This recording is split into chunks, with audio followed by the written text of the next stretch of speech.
Começamos. Então, hoje vamos fazer mais 10 reflexões, 10 raios de sabedoria, iluminações do caminho espiritual. Epíteto. Das coisas, algumas estão em nosso poder, outras não. Em nosso poder estão a opinião, o impulso, o desejo, a aversão, em suma, tudo que é obra nossa. Fora do nosso poder estão o corpo, as posses, a reputação e os cargos. Tudo que não é obra nossa. Se te ocupares do que está em teu poder, ninguém poderá te constranger. Se te apegares ao que não está, serás escravo e infeliz. Conto Zen. Um discípulo perguntou a Dogen: o que é Buda? E Dogen respondeu: é a mente desperta. O discípulo insistiu: como alcanço isso? Dogen disse: sentando-se em zazen, sem buscar nada. O discípulo perguntou: mas o que encontro ao não buscar? Dogen retrucou: você já é isso. Pare de correr atrás de sombras e veja o que está aqui. O discípulo sentou-se em silêncio e, com o tempo, a pergunta se dissolveu na quietude. Interessante, a pergunta se dissolveu na quietude, ela deixou de existir. Eu não lembro bem que obra foi que eu li. Tinha uma citação muito bela que diz que existe um lugar onde não há nada mais para responder porque não tem mais ninguém para perguntar. Na teosofia e várias tradições, né, que enxergam, por exemplo, o homem como uma constituição setenária de 7 partes, na qual as 4 partes de baixo, que são a personalidade, o corpo físico, astral, a mente concreta e a energia, né, são a parte que tem forma, ou seja, a parte que pergunta, né? E a parte superior, que seria daí a mente pura, o corpo búdico, né, intuicional, e Atma, o espírito, seria Arupa, sem forma, onde já não há mais perguntas, apenas a bem-aventurança. A ciência do yoga. O objetivo do yoga é a união do eu individual com o eu universal. A mente, em seu estado comum, é agitada por 5 tipos de modificações: conhecimento correto, imaginação e memória. E notem que mesmo o conhecimento correto no yoga é visto como uma das 5 modificações que dificultam essa união do eu individual com o eu universal. Então, conhecimento correto, erro, imaginação, sono e memória. A prática do yoga as aquieta, todas as 5, permitindo que o vidente repouse em sua verdadeira natureza. Não é um processo de ganhar algo externo, mas de remover as ilusões que escondem o que já somos. Então, mesmo aquilo que nós achamos que é conhecimento correto, muitas vezes não passa de simples ilusões relacionadas com nossas memórias passadas e o que nós estamos projetando. Dhammapada. Não cometer nenhum mal, cultivar o bem, purificar a própria mente. Não cometer nenhum mal, cultivar o bem, purificar a própria mente. Este é o ensinamento dos Budas. Paciência e tolerância são a maior força. O Nirvana é o supremo bem. Aquele que abandona a raiva e o desejo, que vive em harmonia com todos os seres, esse é um verdadeiro sábio. Carlos Castanheda, de Viagem a Ixtlán. Dom Juan, que é o mestre do Castanheda, disse: o mundo é um mistério que o homem de conhecimento aceita sem tentar resolver. Parar o diálogo interno é o primeiro passo. Quando a mente se cala, você começa a ver. Não é entender com palavras, mas sentir com todo o seu ser. O guerreiro vive nesse estado de maravilha, sabendo que nada é fixo, que tudo é energia em movimento. Porque quando nós queremos aprender em forma de palavras, nós estamos tentando cristalizar aquele momento, parar o tempo no mau sentido, né? Tentar manter aquela forma parada. E quando aqui o Dom Juan fala em parar o tempo, ele está querendo dizer parar todos os desejos de capturar um momento desse fluxo constante. Simplesmente esvaziar e enxergar a vida fluindo. Como essa bela flor que está aparecendo. Rumi. Além das ideias de certo e errado, há um campo. Eu te encontrarei lá. Quando a alma se deita nessa grama, o mundo está cheio demais para falar sobre ele.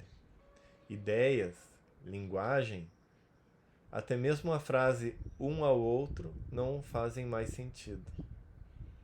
O que importa é o silêncio, onde o coração respira e a luz do amor brilha sem nome. Khalil Gibran. Vosso coração conhece em silêncio os segredos dos dias e das noites, mas vossos ouvidos anseiam por ouvir o som desse conhecimento. Não podeis encontrar em palavras o que já sabeis em pensamento. O autoconhecimento é um mar sem margens. Mergulhai nele e descobrireis que sois mais vastos que vossos próprios limites.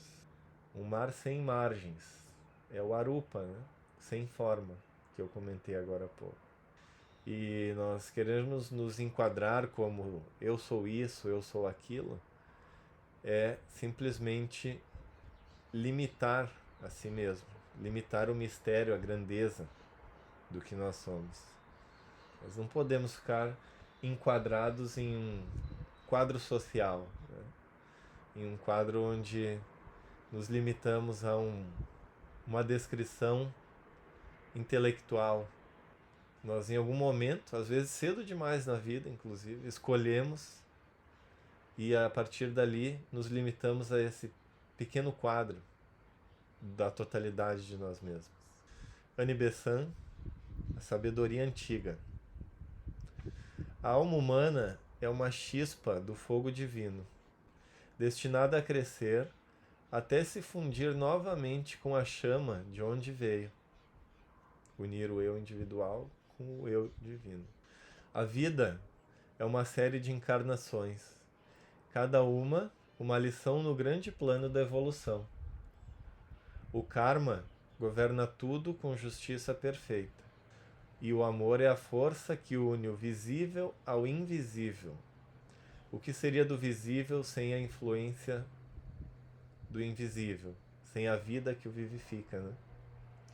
Despertar é perceber essa unidade e viver em harmonia com ela. Aquietar os pensamentos, parar o mundo, se conectar com essa voz do silêncio. A meditação não é só quando a gente senta em silêncio, mas pode ser em todos os momentos. Caminhando, quando estamos junto com alguém, ao estudar. É uma mentalidade na qual nós abdicamos do controle objetivo em prol da abertura dos limites, né? A derrubada desses limites autoimpostos. Lao Tse, Tao Te Ching. 30 raios convergem para o centro de uma roda, mas é o vazio no meio que faz a roda girar. Moldamos o barro para fazer um vaso, mas é o espaço vazio dentro dele que o torna útil.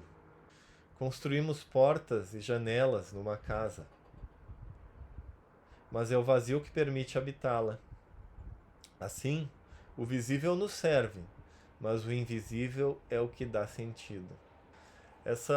Esses limites, esse plano objetivo, os próprios pensamentos estruturados, claro, eles nos servem para nos dar a base ou o trampolim que precisamos para nos reconectar com aquele eu divino que é a fonte e também que é a meta.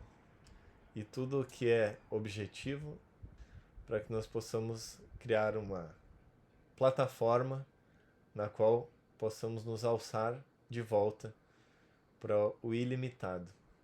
Helena Blavatsky: antes que a alma possa ver, a harmonia interior deve ser alcançada. Os olhos da carne devem ser tornados cegos a toda ilusão. Antes que o ouvido possa ouvir, ele deve perder sua sensibilidade aos ruídos do mundo. Antes que a voz possa falar na presença dos mestres, ela deve ter perdido o poder de ferir. Só então o discípulo está pronto para pisar o caminho. Então essa é a reflexão que fica de hoje, que nós possamos, no mínimo, conseguir admirar flores como essas que estão aparecendo na tela, e que, sem precisar falar nada, apenas estando ali, apenas fluindo, sendo acariciadas pelo vento, elas nos trazem tanta beleza, e essa beleza nos remete ao ponto mais elevado, muito mais elevado do que meras palavras possam nos remeter. É claro, palavras belas também nos elevam, mas tem um momento em que as palavras têm que ser deixadas de lado e o nosso ser deve seguir sem o peso delas, né? Como dizia Buda em uma outra chave, mas nessa nossa chave também pode ser utilizado. Depois que o rio é atravessado, a canoa deve ser deixada na margem. Não tem por que carregar o peso da canoa depois de já ter atravessado para outra margem. Claro, Buda nesse caso falava sobre a chegada ao Nirvana, mas numa chave de entendimento dentro desse diálogo que nós estamos tendo agora, também pode ser utilizado sem prejuízo nenhum. Por hoje é só. Vamos fazer uma pequena meditação, encerrar com chave de ouro. Pés, sola dos pés bem apoiados no chão, coluna ereta, respiração lenta e profunda, abdominal, ombros relaxados, maxilar relaxado, língua no céu da boca, olhos fechados. Ó vida oculta que vibras em cada átomo, ó luz oculta que brilhas em cada criatura, ó amor oculto que tudo abranges na unidade, que todo aquele que se sente uno contigo saiba que por isso mesmo ele é uno com todos os outros.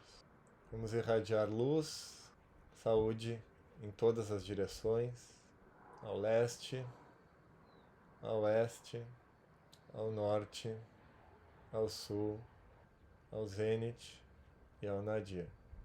Que todos os seres sejam felizes, que todos os seres sejam ditosos. Namastê. Muito bem, então, chegamos ao final. Gostaria apenas de convidá-los a participar das aulas da Sociedade Teosófica, no canal do YouTube, Sociedade Teosófica, que ocorrem todos os dias às 19h30, exceto no sábado, em que acontecem aulas ao longo do dia, né, durante a tarde, às 16, às 18. Mas todos os dias, os outros dias, às 19h30. E também pedir que você comente aqui, deixe seu comentário, deixe alguma visão que você tenha tido, uma intuição, uma colocação. Nos vemos na próxima.